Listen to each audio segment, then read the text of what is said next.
जय माता दी friends, good morning. आज सावन का सोमवार है। वैसे तो सारे सोमवार ही खास होते हैं, बट सावन के सोमवार का अपना ही महत्व होता है। और इस बार तो सबको पता है कि 2 सावन आए, 8 सोमवार हैं इस बार।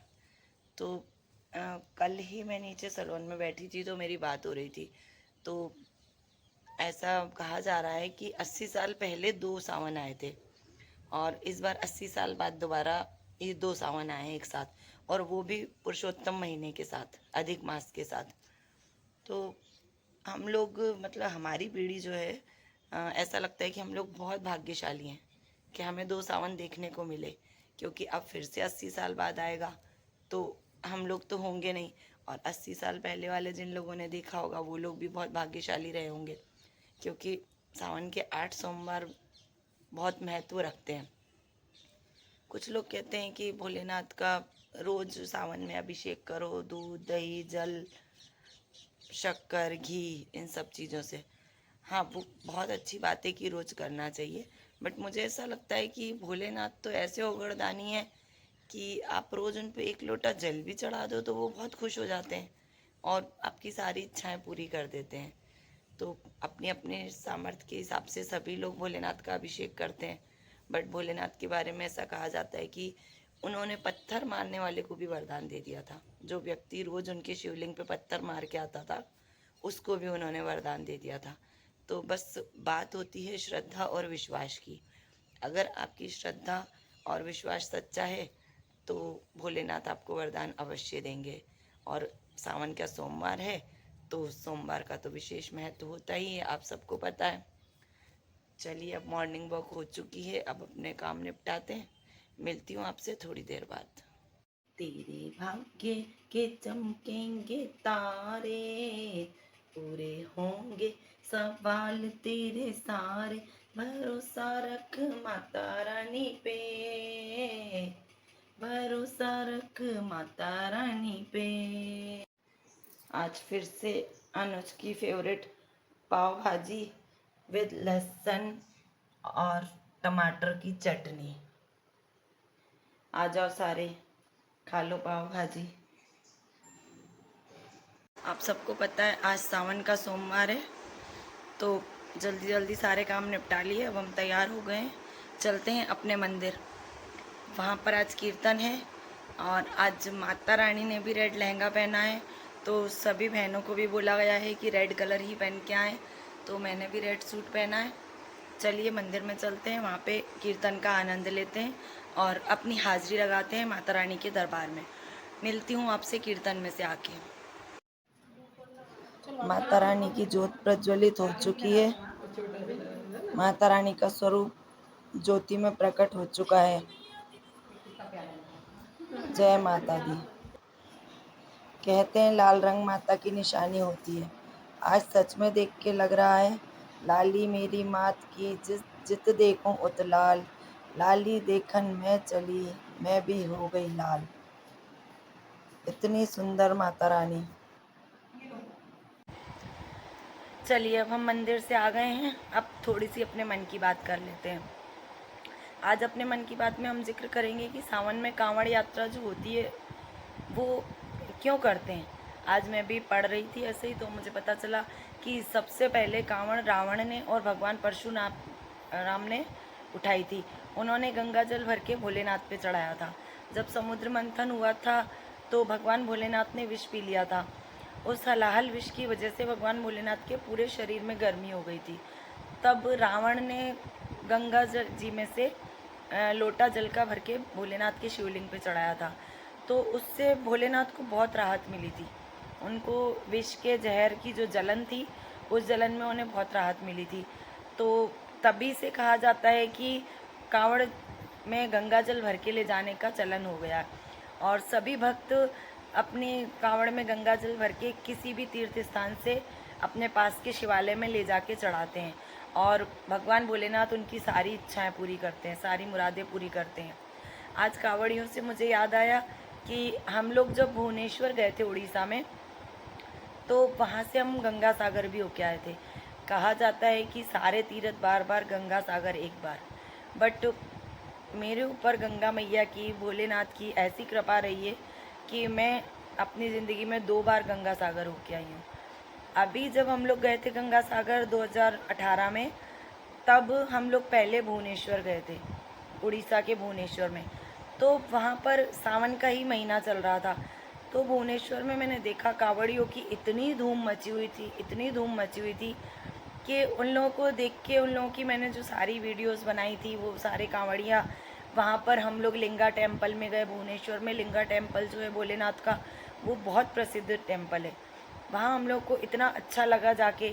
फिर उसके बाद हम लोग इस्कॉन मंदिर में गए। इस्कॉन टेम्पल तो आपको पता है किसी भी जगह हो, वहाँ का तो श्रृंगार इतना अद्भुत और अलौकिक होता है कि मज़ा आता है वहाँ पे जाके। एक श्रद्धा अपने आप से उमड़ के आती है। तो सावन के महीने में भुवनेश्वर जाना मतलब ऐसा लगा कि भोलेनाथ ने अपनी नगरी में बुला लिया। और वहाँ पर जो कांवड़ियों की धूम थी, वो मैं आपको वीडियो में दिखाऊंगी। आपको देख के लगेगा कि सच में कितने कांवड़ियाँ वहाँ पे, और कितने हर्षोल्लास के साथ, श्रद्धा भाव के साथ वहाँ पे कांवड़ पे जल चढ़ाने जाते।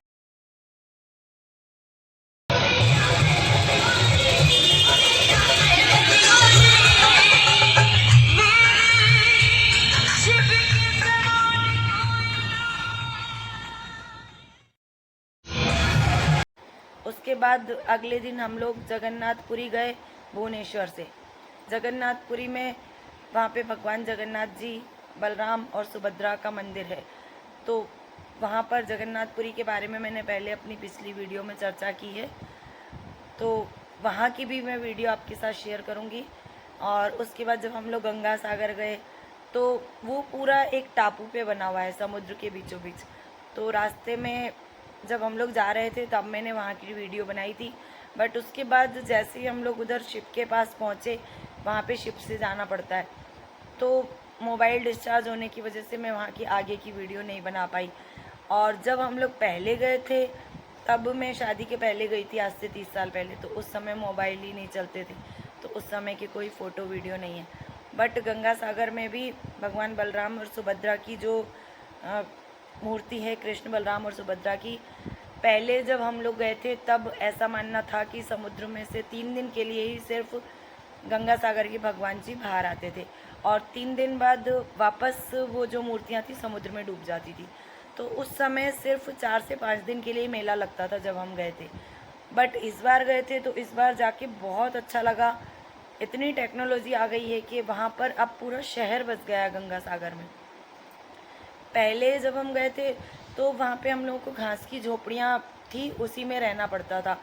और नीचे बिछाने के लिए हम लोगों को घास दिया जाता था, वो बिछा के उस पर हम सोते थे, क्योंकि समुद्र का पानी हटता था तो पूरी मिट्टी गीली होती थी, और बीच बीच में जो गड्ढे होते थे उन गड्ढों में पानी भरा होता था। तो वहाँ पर सेवा संघ के लोग थे जो वो 4 दिन के लिए वहाँ बहुत सेवा करते थे। उन लोगों की तरफ से लंगर भंडारे सब लगाए जाते थे, और वही लोग हम लोगों को घास देते थे जो हम नीचे बिछा के वहाँ पे रात में सोए थे। तो वो टाइम पे भी हमें बहुत अच्छा लगा था। बट जब अभी गए थे तो अभी जाके तो ऐसा लगा कि वहाँ पे टापू पे पूरा शहर बस गया। और अब गंगा सागर कैसा है कि अब आप 12 महीने कभी भी जा सकते हैं गंगा सागर। तो गंगा सागर का महत्व तो सभी लोगों को पता है कि लाइफ में एक बार भी अगर वो यात्रा हो जाए तो लोग अपने आप को धन्य समझते हैं। और मुझे भगवान जी ने, गंगा मैया ने मौका दिया 2 बार वो यात्रा करने का। तो इस बार जाके मुझे बहुत अच्छा लगा, क्योंकि टेक्नोलॉजी की वजह से वहाँ पे काफ़ी बस्ती हो गई है, हर चीज़ की सुविधा है वहाँ पे। पहले खाने पीने की सुविधा नहीं होती थी, अभी वो सारी सुविधा है। तो आज मुझे अपनी वही भुवनेश्वर की कांवड़ यात्रा याद आ गई थी, और गंगा सागर और जगन्नाथपुरी का मुझे याद आ गया, तो मैंने आपके साथ शेयर किया। अब इसके बारे में अगर आप लोगों को कुछ कहना हो, या मेरी बातों से आपको ऐसा लगा हो कि नहीं हम कुछ और कहना चाहते हैं, तो आप मुझे कमेंट बॉक्स में बता सकते हैं। और आप आज मन की बात के साथ साथ मैं आज आपके साथ मंदिर में कीर्तन के जो पल थे, जो हमने अच्छे से कीर्तन किया, नाच गा के धूम के मचा के सभी बहनों ने, वो भी मैं आपके साथ वीडियोज़ आज शेयर करूँगी। चलिए मिलती हूँ आपसे थोड़ी देर बाद।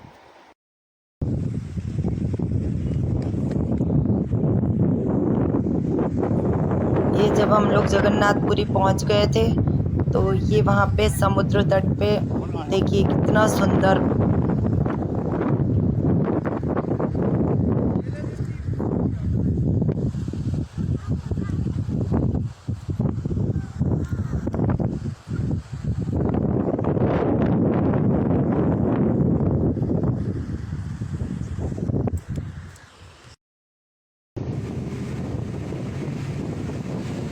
गंगा सागर का रास्ता,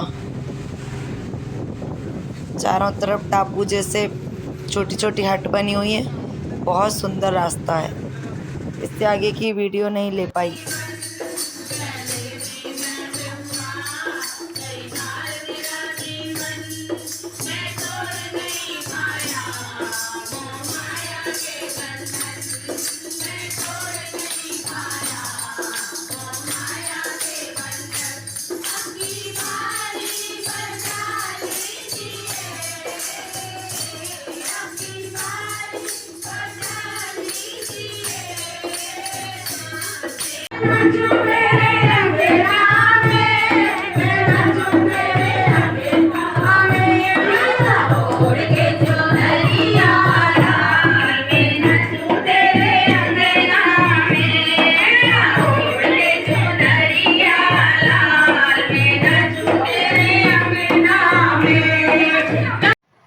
यम्मी यम्मी पास्ता।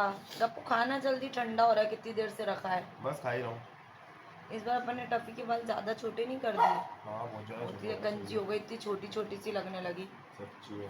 अब पक गई वो बाहर बैठी ना। ना आजा नोनू, जल्दी आओ। दौड़ के देख कितनी छोटी छोटी सी गंजी गंजी लगने लगी। नोनू गंजा हो गया।